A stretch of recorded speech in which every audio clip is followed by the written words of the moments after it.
As we come on the air tonight, the Padres, they know who they'll be playing tomorrow in the National League Wild Card Series. The Atlanta Braves are heading to America's finest city after winning the second game of a doubleheader today against the Mets.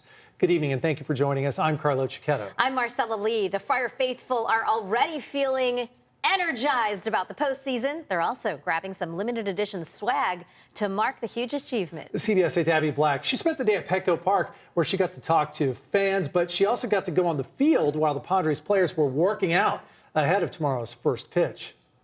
While the Atlanta Braves are just finishing a doubleheader and heading to San Diego, you have the Padres that are here warming up for Game 1. We're down here on the field, and you can hear that crack of the bat. That's from the man, Manny Machado. Now, while the stadium is empty, you can feel the energy is electric from Friar faithfuls. Slamdy, Ago. Slamdy, Ago. Padre fan Joe Dreams is warming up his vocals and get-up gear for the viral street performances he's known for outside Petco Park. It feels great right now because, like I was saying, our city hasn't won anything big.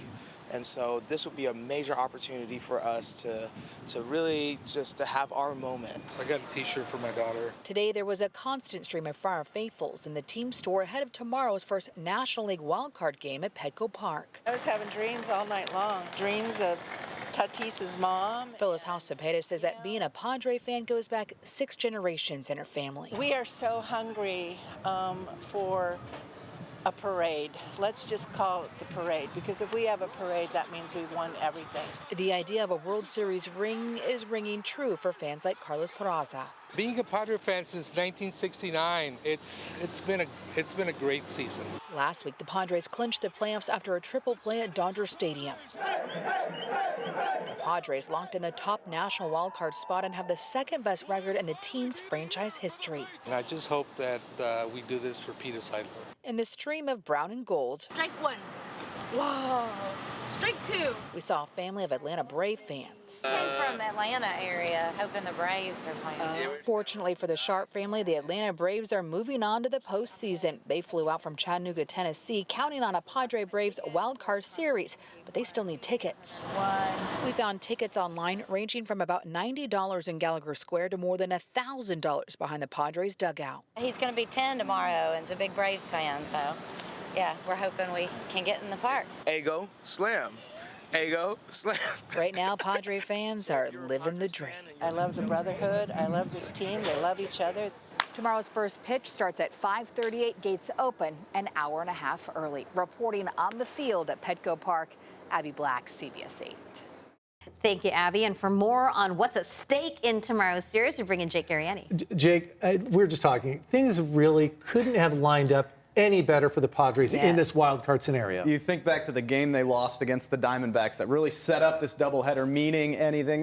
It all could not have gone better. Yeah. Lining up. Now, that's just lining it up, right? You still got to go out there and do it all. And today was just a bit of a wild scene as Major League Baseball season officially wrapped up after the New York Mets and Atlanta Braves played that makeup doubleheader with all kinds of wild card playoff implications up in the air based on how those games went. If the teams split that doubleheader, well, both New York and Atlanta would get into the postseason. If either team swept the other, the Diamondbacks would be dancing their way into October. And entering today, the Padres did know one thing. They knew they would either face the Mets or the Braves, and as it turns out, and we told you, it will be Atlanta. The Padres held a workout and a media availability this afternoon at Petco Park while the Mets and Braves fought for their postseason lives.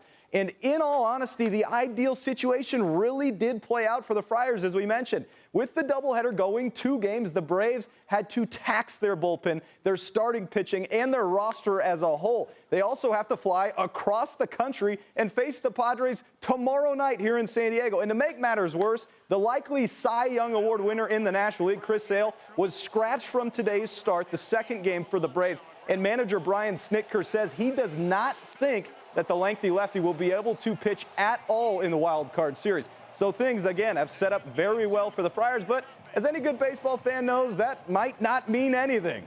Here is Padres Game 1 starter Michael King.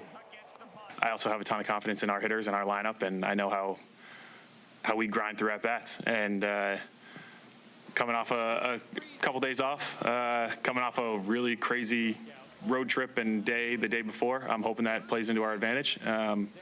but I still have a ton of confidence whether we're facing the Cy Young or anybody else. You know, definitely now knowing we're gonna be facing Atlanta. You know, just get ready for them and what they're going to bring to the table. We're familiar with them. We're you know, done a little bit of prep work already. Going to now, you know, get into more of the details of the prep work. Clearly a good club, postseason club.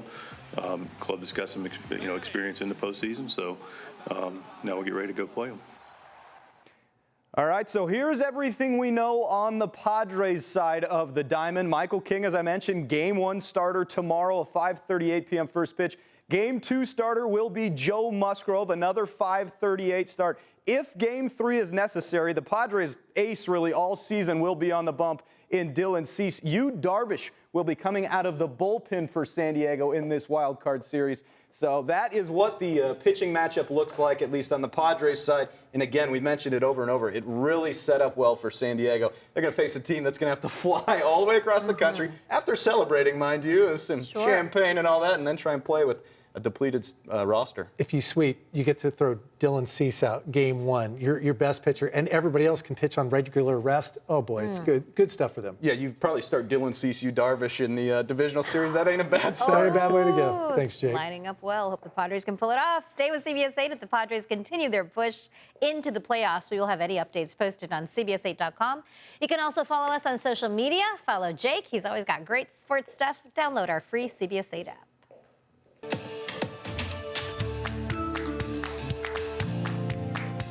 In other news tonight, we are learning of claims that more than 100 children were sexually assaulted at a San Diego County-owned emergency shelter for children. That is according to a series of recently filed civil complaints.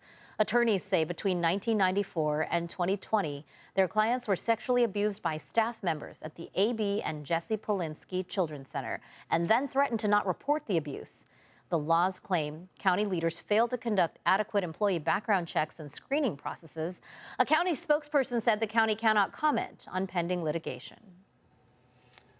A man incarcerated for breaking into homes is on the run tonight after he just walked away from a re-entry program in Barrio Logan. CBS 8's David Gottfredson investigated 42-year-old Michael Jacobson's criminal history that started more than 2 decades ago. It's called the Male Community Reentry Program, a halfway house on Boston Avenue in Barrio Logan where more than 100 prison inmates live. All of them have less than 2 years left on their prison sentences. On Sunday night, 42-year-old Michael Jacobson failed to return to the facility after being released on a day pass. Jacobson was serving a 9-year prison term after a conviction in 2022 of residential burglary while armed with a knife and entering an inhabited dwelling. In 2019, he was sentenced to 2 years in prison for the same thing, residential burglary of an inhabited dwelling. The Barrio Logan Re-Entry Program is run by Core Civic, a subcontractor for the California Department of Corrections, which allows inmates to check out with day passes so they can get help with, quote, substance use disorders, mental health care, medical care, employment, education, housing, family reunification, and social support, according to the Department of Corrections. Court records show Jacobson has a criminal history beginning in 2001 when he was just 20 years old, including burglary, grand theft, fraud, forgery, domestic violence, battery, and multiple DUIs. The records show he also suffers from mental illness. Michael Jacobson is 5'7" tall and weighs about 175 pounds. If you see Jacobson, do not approach him. Call 911. The Department of Corrections says 99% of the people who walk away from facilities like this end up getting rearrested, and then they get charged with escape, and they end up having to spend more time behind bars. In Barrio Logan, David Gottfredson, CBS 8. Thanks, David. Today, the International Boundary and Water Commission, or IBWC, officially broke ground on a project to fix and expand the South Bay International Wastewater Treatment Plant. Finally, some movement here, folks. Dr. Maria Elena Hiner, the commissioner of the IBWC, hosted the ceremony and announced a contract to refurbish the treatment plant's Junction Box 1. That piece of infrastructure has been a problem for the plant for years. Since then, we've invested about $31 million in this plant. I'm happy to say that in the month of August, we met our permit requirement for water quality.